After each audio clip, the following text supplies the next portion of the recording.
ਸਤਿ ਸ਼੍ਰੀ ਅਕਾਲ ਸਾਰਿਆਂ ਨੂੰ ਜੀ। ਅੱਜ ਆਪਾਂ ਗੱਲ ਕਰਾਂਗੇ police clearance certificate for Canadian immigration ਕਿ ਆਪਾਂ ਪੀਸੀਸੀ ਇੰਡੀਆ ਤੋਂ ਕਿਵੇਂ ਲਈਏ।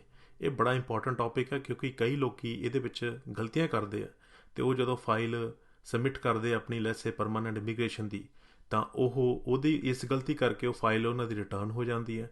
ਅਤੇ ਆਪਾਂ ਅੱਜ ਇਸ ਸਾਰੀਆਂ ਚੀਜ਼ਾਂ ਬਾਰੇ ਗੱਲ ਕਰਾਂਗੇ ਕਿ ਕਿਵੇਂ ਅਬਟੇਨ ਕਰਨਾ ਅਤੇ ਕੀ ਨਹੀਂ। ਅਤੇ ਆਹ ਹੈਗੇ ਆਪਾਂ ਜਿਹੜੇ ਆਪਣੇ ਅੱਜ ਦੇ ਟੌਪਿਕ ਆ ਕਿ ਪੁਲਿਸ ਕਲੀਅਰੈਂਸ ਸਰਟੀਫਿਕੇਟ ਕੀ ਹੁੰਦਾ ਅਤੇ ਪੁਲਿਸ ਕਲੀਅਰੈਂਸ ਸਰਟੀਫਿਕੇਟ ਕਿਉਂ ਚਾਹੀਦਾ ਅਤੇ ਕਿਹਨੂੰ ਚਾਹੀਦਾ ਅਤੇ ਕਿਵੇਂ ਲਿਆ ਜਾਵੇ ਇਹ ਪੁਲਿਸ ਕਲੀਅਰੈਂਸ ਸਰਟੀਫਿਕੇਟ ਅਤੇ ਕਿਹੜੀਆਂ ਜਿਹੜੀਆਂ ਗਲਤੀਆਂ ਉਹਨਾਂ ਤੋਂ ਬਚਿਆ ਜਾਵੇ।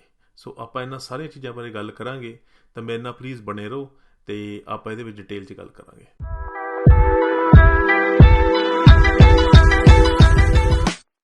ਸੋ ਵੈਲਕਮ ਬੈਕ ਜੀ। ਮੇਰਾ ਨਾਮ ਹੈ ਦਿਲ ਸੰਧੂ ਅਤੇ ਮੈਂ ਆ CICC ਲਾਇਸੈਂਸਡ ਇਮੀਗ੍ਰੇਸ਼ਨ ਕੰਸਲਟੈਂਟ। ਤਾਂ ਚਲੋ ਹੁਣ ਗੱਲ ਕਰੀਏ ਕਿ ਪੁਲਿਸ ਸਰਟੀਫਿਕੇਟ ਬਾਰੇ। ਸੋ ਸਭ ਤੋਂ ਪਹਿਲੀ ਗੱਲ ਹੈ ਕਿ what is a police certificate. ਇੱਕ ਪੁਲਿਸ ਸਰਟੀਫਿਕੇਟ ਇੱਕ ਸਟੇਟਮੈਂਟ ਹੈ ਬੇਸਿਕਲੀ ਕੈਨੇਡੀਅਨ ਇਮੀਗ੍ਰੇਸ਼ਨ ਅਥਾਰਟੀਜ਼ ਨੂੰ ਚਾਹੀਦੀ ਆ ਕਿ ਉਹ ਬੇਸਿਕਲੀ ਦੇਖਣਾ ਚਾਹੁੰਦੇ ਆ ਕਿ ਤੁਹਾਡਾ ਕੋਈ ਕ੍ਰਿਮੀਨਲ ਬੈਕਗਰਾਊਂਡ ਤਾਂ ਨਹੀਂ। ਜੇ ਕੋਈ ਕ੍ਰਿਮੀਨਲ ਬੈਕਗਰਾਊਂਡ ਹੈਗਾ ਤਾਂ ਕੀ ਕ੍ਰਾਈਮ ਹੋਇਆ, ਕਿਉਂਕਿ ਉਸ ਬੇਸ 'ਤੇ ਉਹ ਡਿਸਾਈਡ ਕਰਦੇ ਕਿ ਕਿਹਨੂੰ ਉਹ ਕੈਨੇਡਾ 'ਚ ਅਲਾਓ ਕਰਨਗੇ ਅਤੇ ਕਿਹਨੂੰ ਉਹ ਕੈਨੇਡਾ ਦੇ ਵਿੱਚ ਅਲਾਓ ਨਹੀਂ ਕਰਨਗੇ। ਸੋ ਦੂਜੀ ਗੱਲ ਹੈ ਕਿ ਵਾਈ ਇਜ਼ PCC ਨੀਡਡ, ਕਿ ਜਿਵੇਂ ਕਿ ਆਪਾਂ ਗੱਲ ਕੀਤੀ ਕਿ PCC ਆਪਾਂ ਨੂੰ ਇਸ ਕਰਕੇ ਚਾਹੀਦੀ ਹੁੰਦੀ ਹੈ ਕਿ ਕੈਨੇਡਾ ਗਵਰਨਮੈਂਟ ਦੇਖਣਾ ਚਾਹੁੰਦੀ ਹੈ ਕਿ ਤੁਸੀਂ ਜਾਂ ਤੁਹਾਡਾ ਕੋਈ ਫੈਮਿਲੀ ਮੈਂਬਰ ਕ੍ਰਿਮੀਨਲ ਰਿਕਾਰਡ ਤਾਂ ਨਹੀਂ ਹੈਗਾ ਅਤੇ ਉਹ ਕੋਈ ਪੋਜ਼ ਤਾਂ ਨਹੀਂ ਕਰਦਾ, ਸਿਕਿਉਰਿਟੀ ਰਿਸਕ ਤਾਂ ਨਹੀਂ ਹੈਗਾ ਕੈਨੇਡਾ ਨੂੰ ਅਗਰ ਉਹ ਤੁਹਾਨੂੰ ਅਲਾਓ ਕਰਨ। ਹੂ ਨੀਡਸ PCC। ਦੇਖੋ ਇਸ 'ਚ ਬੜੀ ਇੰਪੋਰਟੈਂਟ ਗੱਲ ਹੈ ਕਿ PCC ਕਿਹਨੂੰ ਚਾਹੀਦੀ ਹੈ। PCC ਜਦੋਂ ਤੁਸੀਂ ਐਪਲੀਕੇਸ਼ਨ ਪਾਉਣੇ ਹੋ ਉਹਦੀ ਚੈੱਕਲਿਸਟ 'ਚ ਲਿਖਿਆ ਹੁੰਦਾ ਕਿ ਇਸ ਐਪਲੀਕੇਸ਼ਨ ਲਈ ਪੁਲਿਸ ਕਲੀਅਰੈਂਸ ਸਰਟੀਫਿਕੇਟ ਚਾਹੀਦਾ, ਇਸ ਪਰਟੀਕੂਲਰ ਐਪਲੀਕੇਸ਼ਨ ਲਈ ਪੁਲਿਸ ਕਲੀਅਰੈਂਸ ਸਰਟੀਫਿਕੇਟ ਨਹੀਂ ਚਾਹੀਦਾ। ਫੋਰ ਐਗਜ਼ਾਮਪਲ ਜਨਰਲੀ ਵਿਜ਼ਟਰ ਵੀਜ਼ੇ ਲਈ ਪੁਲਿਸ ਕਲੀਅਰੈਂਸ ਸਰਟੀਫਿਕੇਟ ਨਹੀਂ ਚਾਹੀਦਾ ਅਤੇ ਜੇ ਫੋਰ ਐਗਜ਼ਾਮਪਲ ਕੋਈ ਪਰਮਾਨੈਂਟ ਰੈਜ਼ੀਡੈਂਸ ਦੀ ਐਪਲੀਕੇਸ਼ਨ ਲਾਉਂਦਾ ਉਹਦੇ ਲਈ 100% ਪੁਲਿਸ ਕਲੀਅਰੈਂਸ ਸਰਟੀਫਿਕੇਟ ਚਾਹੀਦਾ ਤੁਹਾਡਾ ਜਿਹੜਾ ਪ੍ਰਿੰਸੀਪਲ ਐਪਲੀਕੈਂਟ ਹੈ ਅਤੇ ਸਾਰੇ ਫੈਮਿਲੀ ਮੈਂਬਰਸ ਦਾ ਜਿਹੜੇ 18 ਜਾਂ 18 ਸਾਲ ਤੋਂ ਉੱਪਰ ਹੈ ਜਿਨ੍ਹਾਂ ਦੀ age at the time of application. So ਹੁਣ ਆਪਾਂ ਇੱਕ ਐਗਜ਼ਾਮਪਲ ਲੈਂਦੇ ਹਾਂ police clearance certificate for permanent residence. So ਤੁਹਾਨੂੰ ਅਤੇ ਤੁਹਾਡੇ ਫੈਮਿਲੀ ਮੈਂਬਰਸ ਜਿਹੜੇ 18 ਸਾਲ ਤੋਂ ਜਾਂ ਉਹਨਾਂ ਤੋਂ ਵੱਧ ਏਜ ਹੈਗੀ ਆ ਜਿਹੜੇ ਵੀ ਕੰਟਰੀ ਦੇ ਵਿੱਚ ਉਹ ਪਿਛਲੇ 10 ਸਾਲਾਂ ਦੇ ਵਿੱਚ 6 ਮਹੀਨੇ ਜਾਂ 6 ਮਹੀਨੇ ਤੋਂ ਵੱਧ ਲਗਾਤਾਰ ਰਹੇ ਹੈ ਉਸ ਥਾਂ ਤੋਂ ਉਹਨਾਂ ਨੂੰ ਪੁਲਿਸ ਕਲੀਅਰੈਂਸ ਸਰਟੀਫਿਕੇਟ ਚਾਹੀਦਾ। ਫੋਰ ਐਗਜ਼ਾਮਪਲ ਐਸੇ ਕਿਸੇ ਬੰਦੇ ਨੇ 5 ਸਾਲ ਇੰਡੀਆ 'ਚ ਲਾਏ ਆ ਪਿਛਲੇ 10 ਸਾਲਾਂ 'ਚ, 2 ਸਾਲ ਦੁਬਈ 'ਚ ਲਾਏ ਆ, 3 ਸਾਲ ਆਸਟ੍ਰੇਲੀਆ 'ਚ ਲਾਏ ਆ, ਤਾਂ ਉਹਨੂੰ ਲਗਾਤਾਰ ਤਾਂ ਉਹਨੂੰ ਉਸ ਤਿੰਨਾਂ ਕੰਟਰੀਜ਼ ਤੋਂ ਵਿੱਚੋਂ ਪੁਲਿਸ ਕਲੀਅਰੈਂਸ ਸਰਟੀਫਿਕੇਟ ਚਾਹੀਦਾ ਹੋਊਗਾ। ਇਹਦੇ ਵਿੱਚ ਇੱਕ ਬੜੀ ਇੰਪੋਰਟੈਂਟ ਗੱਲ ਹੈਗੀ ਹੈ ਕਿ 6 ਮਹੀਨੇ ਲਗਾਤਾਰ ਰਹਿਣਾ ਚਾਹੀਦਾ। ਫੋਰ ਐਗਜ਼ਾਮਪਲ ਲੈਸੇ ਤੁਸੀਂ ਇੰਡੀਆ ਦੇ ਵਸਨੀਕ ਹੋ ਪਰ ਤੁਸੀਂ ਆਸਟ੍ਰੇਲੀਆ 5 ਮਹੀਨੇ ਲਾਏ, ਵਾਪਸ ਆ ਗਏ, ਫਿਰ 2 ਦਿਨਾਂ ਬਾਅਦ ਫਿਰ ਆਸਟ੍ਰੇਲੀਆ 5 ਮਹੀਨਿਆਂ ਲਈ ਚਲੇ ਗਏ ਹੋ, ਫਿਰ ਵਾਪਸ ਆ ਗਏ। ਈਵਨ ਤੋਂ ਤੁਸੀਂ ਉੱਥੇ 10 ਮਹੀਨੇ ਲਾਏ ਆ ਬਟ ਉਹ 6 ਮਹੀਨੇ ਲਗਾਤਾਰ ਨਹੀਂ ਲਾਏ, ਇਸ ਕਰਕੇ ਤੁਹਾਨੂੰ ਉੱਥੋਂ ਦਾ ਪੁਲਿਸ ਕਲੀਅਰੈਂਸ ਸਰਟੀਫਿਕੇਟ ਨਹੀਂ ਚਾਹੀਦਾ ਹੋਊਗਾ।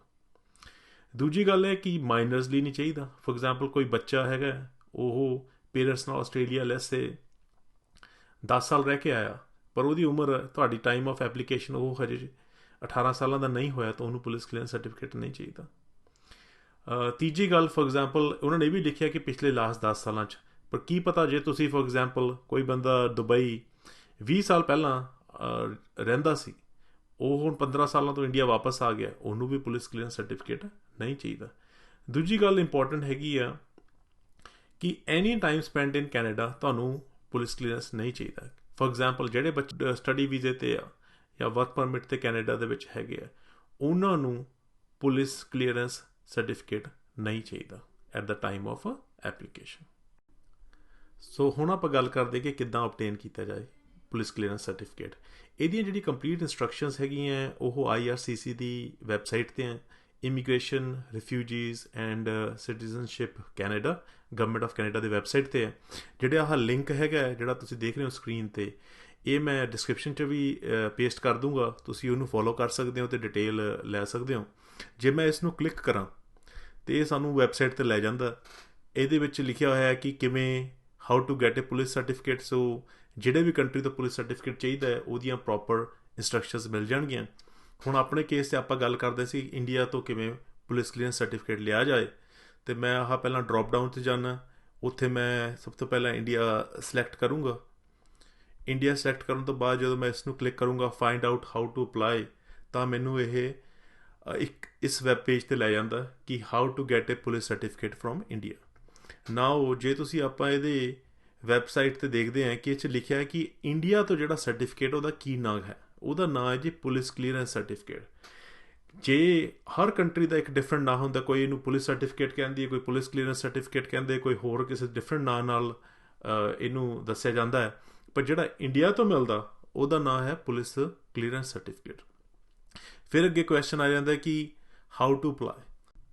ਸੋ ਤੁਸੀਂ ਇਹਨੂੰ ਅਪਲਾਈ ਕਰ ਸਕਦੇ ਹੋ, ਲੈ ਸਕਦੇ ਹੋ ਲੋਕਲ ਡਿਸਟ੍ਰਿਕਟ ਪੁਲਿਸ ਸਟੇਸ਼ਨ ਤੋਂ, ਪਾਸਪੋਰਟ ਆਫਿਸ ਤੋਂ, ਇੰਡੀਅਨ ਐਂਬੈਸੀ ਤੋਂ, BLS ਇੰਟਰਨੈਸ਼ਨਲ ਸੈਂਟਰ ਤੋਂ। ਸੋ ਮੇਨ ਚੀਜ਼ ਇਹ ਹੈ, ਇਹ ਡਿਪੈਂਡ ਕਰਦਾ ਕਿ ਤੁਸੀਂ ਕਿੱਥੇ ਰਹਿ ਰਹੇ ਹੋ। ਜੇ ਫੋਰ ਐਗਜ਼ਾਮਪਲ ਤੁਸੀਂ ਇੰਡੀਆ 'ਚ ਹੀ ਰਹਿ ਰਹੇ ਹੋ ਅਤੇ ਇੰਡੀਆ ਤੋਂ ਹੀ PCC ਲੈ ਰਹੇ ਹੋ, ਤਾਂ ਫਿਰ ਬੈਨੀਫਿਟ ਰਹਿੰਦਾ ਹੈ ਕਿ ਤੁਸੀਂ ਪਾਸਪੋਰਟ ਆਫਿਸ ਤੋਂ ਜਾਂ ਪਾਸਪੋਰਟ ਸੇਵਾ ਕੇਂਦਰ ਤੋਂ ਇਸ ਨੂੰ ਲਓ। ਜੇ ਮੈਂ ਇਸ ਨੂੰ ਕਲਿੱਕ ਕਰਾਂ, ਸੋ ਇਹ ਮੈਨੂੰ ਉਹਨਾਂ ਦੀ ਵੈਬਸਾਈਟ 'ਤੇ ਲੈ ਜਾਂਦਾ ਕਿ ਪਾਸਪੋਰਟ ਸੇਵਾ ਕੇਂਦਰ 'ਤੇ। ਇੱਥੇ ਇਹਨਾਂ ਨੇ ਪੂਰਾ ਦੱਸਿਆ ਹੋਇਆ ਕਿ ਕਿਵੇਂ ਇਹਨੂੰ ਅਪਲਾਈ ਕਰਨਾ, ਔਨਲਾਈਨ ਫਾਰਮ ਸਬਮਿਸ਼ਨ ਦਾ ਕੀ ਤਰੀਕਾ, ਇਹਨਾਂ ਨੇ ਸਟੈਪ ਦੱਸੇ ਹੋਏ ਆ। ਪਹਿਲਾ ਸਟੈਪ ਹੈ ਜਿਵੇਂ ਰਜਿਸਟਰ ਕਰਨਾ ਪਾਸਪੋਰਟ ਸੇਵਾ ਕੇਂਦਰ ਸਾਈਟ 'ਤੇ, ਉਹ ਤੁਹਾਨੂੰ ਲੌਗਇਨ ID ਪਾਸਵਰਡ ਮਿਲ ਜਾਂਦਾ। ਫਿਰ ਤੁਸੀਂ ਕਲਿੱਕ ਕਰਕੇ ਜਿਹੜਾ ਲਿੰਕ ਹੈਗਾ apply for police clearance certificate, ਉਹ ਯੂਜ਼ ਕਰਨਾ। ਫਿਰ ਤੁਸੀਂ ਆਪਣੀ ਅਪੁਆਇੰਟਮੈਂਟਸ ਸਕੈਜੂਲ ਕਰਨੀ ਹੈ ਅਤੇ ਪੇਮੈਂਟ ਕਰਨੀ ਹੈ। ਫਿਰ ਉਹ ਜਿਹੜਾ ਪੂਰਾ ਪ੍ਰਿੰਟ ਆਊਟ ਹੈਗਾ ਤੁਸੀਂ ਉਸ ਨੂੰ ਪ੍ਰਿੰਟ ਕੱਢ ਕੇ ਅਤੇ ਫਿਰ ਤੁਸੀਂ ਪਾਸਪੋਰਟ ਸੇਵਾ ਕੇਂਦਰ ਡਾਕੂਮੈਂਟਸ ਵਗੈਰਾ ਦੇ ਨਾਲ, ਓਰੀਜਨਲ ਡਾਕੂਮੈਂਟਸ ਦੇ ਨਾਲ ਤੁਸੀਂ ਲੈ ਕੇ ਜਾਣਾ। ਇਹ ਤਾਂ ਹੈਗਾ ਜੀ ਜੇ ਤੁਸੀਂ ਇੰਡੀਆ ਦੇ ਵਿੱਚ ਰਹਿੰਦੇ ਹੋ ਤਾਂ ਇੰਡੀਆ ਤੋਂ ਹੀ ਅਪਲਾਈ ਕਰਦੇ ਹੋ। ਦੂਜੀ ਆਪਸ਼ਨ ਇਹ ਵੀ ਹੈ ਕਿ ਤੁਸੀਂ ਡਿਸਟ੍ਰਿਕਟ ਪੁਲਿਸ ਸਟੇਸ਼ਨ ਤੋਂ ਵੀ ਲੈ ਸਕਦੇ ਹੋ, ਪਰ ਇਹਦੇ ਵਿੱਚ ਇੱਕ ਮੇਰੇ ਹਿਸਾਬ ਨਾਲ ਪ੍ਰੋਬਲਮ ਆ ਸਕਦੀ ਹੈ ਕਿ ਉਹਦੀ ਜਿਹੜੀ ਜੂਰਿਸਡਿਕਸ਼ਨ ਆ ਉਹ ਮੇ ਬੀ ਲਿਮਿਟਿਡ ਹੋਵੇ। ਫੋਰ ਐਗਜ਼ਾਮਪਲ ਲੈਟਸ ਸੇ ਕੋਈ ਬੰਦਾ ਚੰਡੀਗੜ੍ਹ ਰਿਹਾ 2-3 ਸਾਲ, ਫਿਰ ਉਹ ਬੈਂਗਲੌਰ ਰਿਹਾ 5-6 ਸਾਲ, ਰਾਈਟ, ਤਾਂ ਉਹਨੂੰ ਜਿਹੜੀ ਥਾਂ ਤੋਂ ਰਿਹਾ ਜਾਂ ਤਾਂ ਫਿਰ ਉਹਨੂੰ ਸਾਰੀਆਂ ਥਾਵਾਂ ਤੋਂ ਲੋਕਲ ਡਿਸਟ੍ਰਿਕਟ ਪੁਲਿਸ ਸਟੇਸ਼ਨ ਤੋਂ ਲੈਣਾ ਪਊਗਾ, ਕਿਉਂਕਿ ਅਦਰਵਾਈਜ਼ ਉਹ ਪੈਨ ਇੰਡੀਆ ਨਹੀਂ ਵੈਲਿਡ ਹੋਊਗਾ। ਪੈਨ ਇੰਡੀਆ ਵੈਲਿਡ ਅਗਰ ਤੁਸੀਂ ਲੈਣਾ ਤਾਂ ਫਿਰ ਤੁਸੀਂ ਪਾਸਪੋਰਟ ਆਫਿਸ ਤੋਂ ਹੀ ਤੁਹਾਨੂੰ ਲੈਣਾ ਚਾਹੀਦਾ, ਰਾਈਟ। ਇੱਕ ਹੋਰ ਇੰਪੋਰਟੈਂਟ ਚੀਜ਼ ਹੈ ਜੀ ਕਿ ਆਹ ਸਪੈਸ਼ਲ ਕੰਸੀਡਰੇਸ਼ਨਸ ਆ। ਸੋ ਇਹਦੇ ਵਿੱਚ ਕੀ ਹੈ ਕਿ ਜਿਵੇਂ ਕਰੈਕਟਰ ਸਰਟੀਫਿਕੇਟ ਜਿਹੜਾ ਹੁੰਦਾ ਉਹ ਨਹੀਂ ਐਕਸੈਪਟ ਹੁੰਦਾ, ਜਾਂ ਫਿਰ ਜਿਹੜਾ ਪੁਲਿਸ ਸਰਟੀਫਿਕੇਟ ਆ ਉਹਦੀ ਜਿਵੇਂ ਮੈਂ ਗੱਲ ਕੀਤੀ ਹੈ ਕਿ ਲਿਮਿਟਿਡ ਜੂਰਿਸਡਿਕਸ਼ਨ ਹੈ, ਉਹਦੀ ਇਸ਼ੂ ਆ ਜਾਂਦੀ, ਜਾਂ time period the. For example ਅਗਰ ਤੁਹਾਨੂੰ ਪਿਛਲੇ 10 ਸਾਲ ਲਈ ਚਾਹੀਦਾ ਹੈ ਅਤੇ ਜਿਹੜਾ ਸਰਟੀਫਿਕੇਟ ਉੱਤੇ ਸਿਰਫ 2 ਸਾਲ ਹੀ ਮੈਂਸ਼ਨ ਆ, ਤਾਂ ਉਹ ਵੀ ਕਾਈਂਡ ਆਫ ਇਨਵੈਲਿਡ ਹੋ ਜਾਂਦਾ। ਸੋ ਨਾ ਹੁਣ ਆਪਾਂ ਗੱਲ ਕਰਦੇ ਕਿ ਜਿਹੜੇ ਲੋਕ ਇੰਡੀਆ 'ਚ ਨਹੀਂ ਰਹਿੰਦੇ, ਉਹ ਕਿਤੇ ਬਾਹਰ ਰਹਿੰਦੇ ਆ, ਉਹਨਾਂ ਨੂੰ ਇੰਡੀਆ ਦਾ ਪੁਲਿਸ ਕਲੀਅਰੈਂਸ ਸਰਟੀਫਿਕੇਟ ਚਾਹੀਦਾ। ਸੋ ਉਹ ਬੇਸਿਕਲੀ BLS ਇੰਟਰਨੈਸ਼ਨਲ ਸੈਂਟਰ ਤੋਂ ਜਾ ਕੇ ਜਾਂ ਲੈ ਸਕਦੇ ਆ। ਜੇ ਫੋਰ ਐਗਜ਼ਾਮਪਲ ਐਸੇ ਆਪਾਂ ਸਟੂਡੈਂਟ ਦੀ ਗੱਲ ਕਰੀਏ ਜਿਹੜਾ ਕੈਨੇਡਾ ਦੇ ਵਿੱਚ ਸਟੂਡੈਂਟ ਹੈਗਾ ਅਤੇ ਜਾਂ ਵਿਜ਼ਟਰ ਵੀਜ਼ੇ 'ਤੇ ਆਇਆ ਹੋਇਆ ਕੈਨੇਡਾ 'ਤੇ, ਜਾਂ ਵਰਕ ਪਰਮਿਟ 'ਤੇ ਆਇਆ ਹੋਇਆ ਕੈਨੇਡਾ ਦੇ ਵਿੱਚ, ਸੋ ਉਹਦੀ ਵੀ ਇੱਕ ਵੈਬਸਾਈਟ, ਉਹਦਾ ਮੈਂ ਲਿੰਕ ਡਿਸਕ੍ਰਿਪਸ਼ਨ 'ਚ ਪਾ ਦੂੰਗਾ। ਸੋ ਅਗਰ ਆਪਾਂ ਉੱਥੇ ਜਾਈਏ, ਸੋ ਉਹਨਾਂ ਦੀ ਜਿਹੜੀ BLS ਕੈਨੇਡਾ ਦੀ ਵੈਬਸਾਈਟ ਹੈ, ਜੇ ਮੈਂ ਇੱਥੋਂ ਕਲਿੱਕ ਕਰਾਂ ਪ੍ਰੋਪਰ, ਸੋ ਆਹ ਹੈਗੀ ਹੈ BLSindia-Canada.com। ਸੋ ਇਹਦੇ ਵਿੱਚ ਉਹ ਦੱਸਿਆ ਹੋਇਆ ਕਿ ਕਿਹੜੀ ਜੂਰਿਸਡਿਕਸ਼ਨ 'ਚ ਤੁਹਾਨੂੰ PCC ਚਾਹੀਦਾ। ਫੋਰ ਐਗਜ਼ਾਮਪਲ ਐਸੇ ਤੁਸੀਂ ਬਰੈਂਪਟਨ 'ਚ ਰਹਿੰਦੇ ਹੋ ਜਾਂ ਇਸ ਥਾਵਾਂ 'ਤੇ ਰਹਿੰਦੇ ਹੋ, ਤਾਂ ਤੁਸੀਂ ਟੋਰਾਂਟੋ ਜੂਰਿਸਡਿਕਸ਼ਨ 'ਚ ਆਉਣੇ ਹੋ। ਸੋ ਲੈਸੇ ਤੁਸੀਂ ਪ੍ਰੋਸੀਡ ਕਰਦੇ ਹੋ ਇਹਦੇ ਵਿੱਚ, ਸੋ ਅੱਗੇ ਇਨਫੋਰਮੇਸ਼ਨ ਆ ਜਾਂਦੀ ਹੈ ਕਿ ਤੁਹਾਨੂੰ ਕੀ ਚਾਹੀਦਾ। ਫੋਰ ਐਗਜ਼ਾਮਪਲ ਅਗਰ ਤੁਸੀਂ ਡਰੋਪ ਡਾਊਨ 'ਚ ਦੇਖੋ, ਇੱਥੇ ਲਿਖਿਆ ਹੋਇਆ ਪੁਲਿਸ ਕਲੀਅਰੈਂਸ ਸਰਟੀਫਿਕੇਟ, ਸੋ ਇਹਨੂੰ ਕਲਿੱਕ ਕਰੋਗੇ, ਸੋ ਤੁਹਾਨੂੰ ਪੂਰੀ ਇਨਫੋਰਮੇਸ਼ਨ ਆ ਜਾਂਦੀ ਕਿ ਇਹ ਜਿਹੜਾ ਡਾਕੂਮੈਂਟ ਹੈ ਇਹ high commission of India issue ਕਰਦਾ, ਅਤੇ ਉਹਦੀ ਕਿੰਨੀ ਐਪਲੀਕੇਸ਼ਨ ਫੀਸ ਹੈ ਜਿਹੜੀ $41.40 ਆ, ਕਿਹੜੇ ਡਾਕੂਮੈਂਟਸ ਚਾਹੀਦੇ ਆ, ਰਾਈਟ, ਕਿੰਨਾ ਪ੍ਰੋਸੈਸਿੰਗ ਟਾਈਮ ਹੈ। ਫੋਰ ਐਗਜ਼ਾਮਪਲ ਲਿਖਿਆ ਹੋਇਆ ਕਿ ਆਲਮੋਸਟ 2 ਮਹੀਨੇ ਲੱਗ ਜਾਂਦੇ ਆ ਘੱਟੋ ਘੱਟ, ਅਤੇ ਕਿਹੜੇ ਫਾਰਮਸ ਹੈਗੇ, ਉਹ ਸਾਰਾ ਕੁਛ ਤੁਹਾਨੂੰ ਇਹਦੇ ਵਿੱਚ ਇਨਫੋਰਮੇਸ਼ਨ ਮਿਲ ਜਾਂਦੀ ਹੈ। ਈਵਨ ਮੈਂ ਦੇਖ ਰਿਹਾ ਸੀਗਾ ਕਿ ਇਹਦਾ ਜਿਹੜਾ ਸੈਂਪਲ ਫਾਰਮ ਆ ਉਹਦੇ 'ਚ ਵੀ ਪ੍ਰੋਪਰ ਡਿਟੇਲ ਹੈਗੀ ਹੈ ਕਿ ਕਿਵੇਂ ਤੁਸੀਂ ਇਹਨੂੰ ਭਰਨਾ ਹੈ, ਕਿਹੜੇ ਲੋਕ ਗਲਤੀਆਂ ਕਰਦੇ ਜਦੋਂ ਤੁਸੀਂ ਇਹ ਫਾਰਮ ਭਰਦੇ ਹੋ।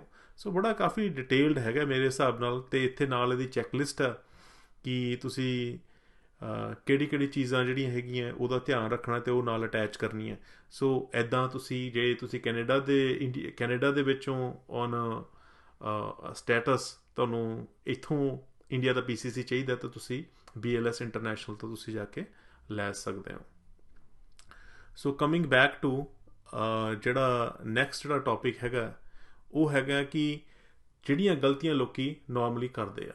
ਸੋ ਜਿਵੇਂ ਮੈਂ ਪਹਿਲਾਂ ਦੱਸ ਰਿਹਾ ਸੀਗਾ ਕਿ ਸਭ ਤੋਂ ਵੱਡੀ ਜਿਹੜੀ ਗਲਤੀ ਹੈ ਉਹ ਇਹ ਹੁੰਦੀ ਹੈ ਕਿ ਕਈ ਲੋਕੀ ਕਰੈਕਟਰ ਸਰਟੀਫਿਕੇਟ ਲੈ ਲੈਂਦੇ ਆ, ਜਾਂ ਜਿਹੜੇ ਸਰਟੀਫਿਕੇਟ ਜਿਸ ਰੂਪ 'ਚ ਚਾਹੀਦਾ ਉਸ ਰੂਪ 'ਚ ਉਹ ਨਹੀਂ ਪ੍ਰਜੈਂਟ ਕਰਦੇ, ਜਾਂ ਡੇਟ ਜਿਹੜੇ ਟਾਈਮ ਪੀਰੀਅਡ ਚਾਹੀਦਾ ਹੁੰਦਾ ਕਿ ਉਹ ਟਾਈਮ ਪੀਰੀਅਡ ਦੇ ਨਹੀਂ ਹੁੰਦੀ, ਜਾਂ ਫਿਰ ਜੂਰਿਸਡਿਕਸ਼ਨ ਜਿਹੜੀ ਹੁੰਦੀ ਉਹ ਲਿਮਿਟਡ ਹੁੰਦੀ ਹੈ, ਜਿਹੜਾ ਐਪਲੀਕੈਂਟ ਉਹ ਕਾਫੀ ਥਾਵਾਂ 'ਤੇ ਰਿਹਾ ਹੁੰਦਾ, ਜਾਂ ਉਹਦੇ ਫੈਮਿਲੀ ਮੈਂਬਰ ਕਾਫੀ ਥਾਵਾਂ 'ਤੇ ਰਹੇ ਹੁੰਦੇ ਆ।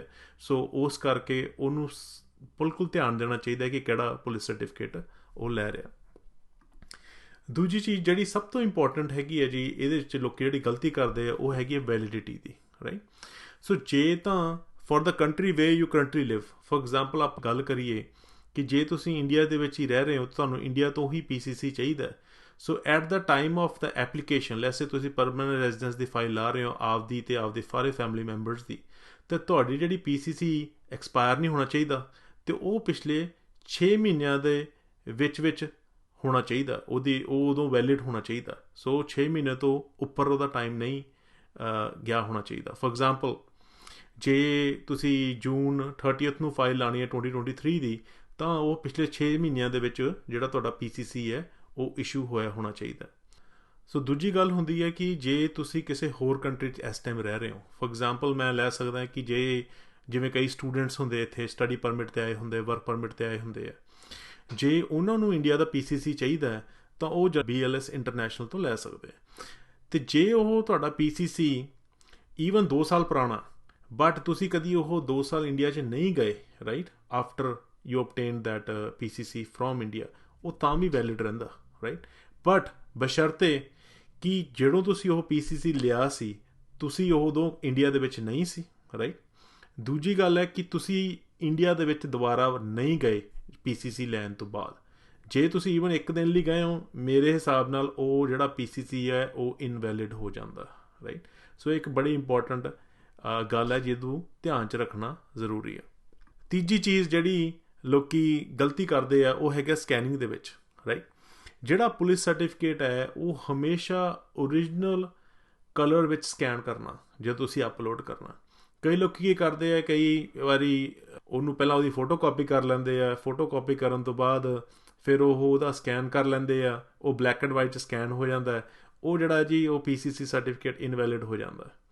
ਇਸ ਕਰਕੇ ਬੜਾ ਜ਼ਰੂਰੀ ਆ ਕਿ ਜਿਹੜਾ ਪੁਲਿਸ ਸਰਟੀਫਿਕੇਟ ਹੈ, ਓਰੀਜਨਲ ਜਿਹੜਾ ਸਰਟੀਫਿਕੇਟ ਆ, ਉਹਨੂੰ ਤੁਸੀਂ ਕਲਰ ਸਕੈਨ ਕਰਕੇ ਹੀ ਅਪਲੋਡ ਕਰਨਾ ਹੈ, ਹੋਰ ਕੋਈ ਤਰੀਕਾ ਨਹੀਂ ਅਪਲੋਡ ਕਰਨ ਦਾ। ਦੂਸਰੀ ਚੀਜ਼ ਜਿਹੜੀ ਸਰਟੀਫਾਈਡ ਟਰੂ ਕਾਪੀਜ਼ ਹੁੰਦੀਆਂ ਜਾਂ ਅਨਆਥੋਰਾਈਜ਼ਡ ਕਾਪੀਜ਼, ਉਹ ਵੀ ਐਕਸੈਪਟ ਨਹੀਂ ਹੋਣਗੀਆਂ, ਉਹ ਵੀ ਤੁਹਾਡੀ ਫਾਈਲ ਰਿਜੈਕਟ ਹੋ ਜਾਣੀ, ਤੁਹਾਨੂੰ ਦੁਬਾਰੇ ਨਵੇਂ ਸਿਰੇ ਤੋਂ ਆਪਣੀ ਐਪਲੀਕੇਸ਼ਨ ਲਾਉਣੀ ਪੈਣੀ ਆ, ਰਾਈਟ। ਕਈ ਲੋਕ ਹੁੰਦੇ ਕਿ ਉਹ ਫੋਟੋ ਕਾਪੀ ਲੈ ਲੈਂਦੇ, ਫਿਰ ਉਹ ਨੋਟਰਾਈਜ਼ ਕਰਾ ਲੈਂਦੇ, ਫਿਰ ਉਹਨੂੰ ਅਪਲੋਡ ਕਰ ਦਿੰਦੇ।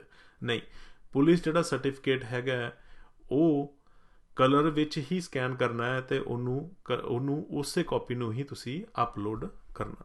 ਜਿਹੜੀ ਲਾਸਟ ਚੀਜ਼ ਹੈ ਜੀ ਉਹ ਹੈਗੀ ਹੈ ਰਿਲੇਟਿਡ ਟੂ ਟਰਾਂਸਲੇਸ਼ਨ।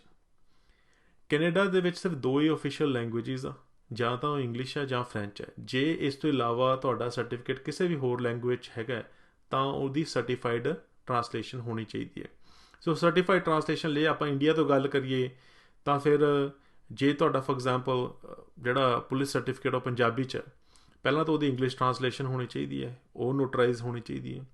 ਫਿਰ ਇੱਕ ਤੁਸੀਂ ਕਲਰਡ ਕਾਪੀ ਓਰੀਜਨਲ ਲਾਉਣੀ ਹੈ। ਤੀਜੀ ਤੁਸੀਂ ਜਿਹੜੀ ਓਰੀਜਨਲ ਸਰਟੀਫਿਕੇਟ ਦੀ ਫੋਟੋ ਕਾਪੀ ਉਹ ਵੀ ਨੋਟਰਾਈਜ਼ ਲਾਉਣੀ ਹੈ। ਅਤੇ ਚੌਥੀ, ਜਿਹਨੇ ਬੰਦੇ ਨੇ ਉਹ ਟਰਾਂਸਲੇਟ ਕੀਤੀ ਆ ਉਸ ਬੰਦੇ ਦਾ ਐਫੀਡੇਵਿਟ ਲਾਉਣਾ। ਸੋ ਆਹ ਚਾਰੋਂ ਚੀਜ਼ਾਂ ਤੁਸੀਂ ਫਿਰ ਲਾਉਣੀਆਂ, ਤਾਂ ਹੀ ਉਹ ਸਰਟੀਫਿਕੇਟ ਸਹੀ ਮੰਨਿਆ ਜਾਊਗਾ। ਸੋ ਅੱਜ ਦੇ ਵੀਡੀਓ ਦੇ ਰਿਲੇਟਿਡ ਜਿਹੜੇ ਵੀ ਆਪਾਂ ਵੈਬਸਾਈਟ 'ਤੇ ਲਿੰਕ ਸ਼ੇਅਰ ਕੀਤੇ ਆ ਉਹ ਮੈਂ ਡਿਸਕ੍ਰਿਪਸ਼ਨ 'ਚ ਪਾ ਦੂੰਗਾ। ਜੇ ਤੁਹਾਨੂੰ ਇਹ ਵੀਡੀਓ ਤੋਂ ਕੋਈ ਫਾਇਦਾ ਮਿਲਿਆ ਹੋਏ ਤਾਂ ਜ਼ਰੂਰ ਸਾਨੂੰ ਲਾਈਕ ਅਤੇ ਸਬਸਕ੍ਰਾਈਬ ਕਰੋ, ਸਾਡਾ ਹੌਸਲਾ ਵਧਾਓ। ਧੰਨਵਾਦ, ਅਤੇ ਹੁਣ ਆਪਾਂ ਤੁਹਾਡੇ ਤੋਂ ਇਜਾਜ਼ਤ ਲੈਂਦੇ ਹਾਂ।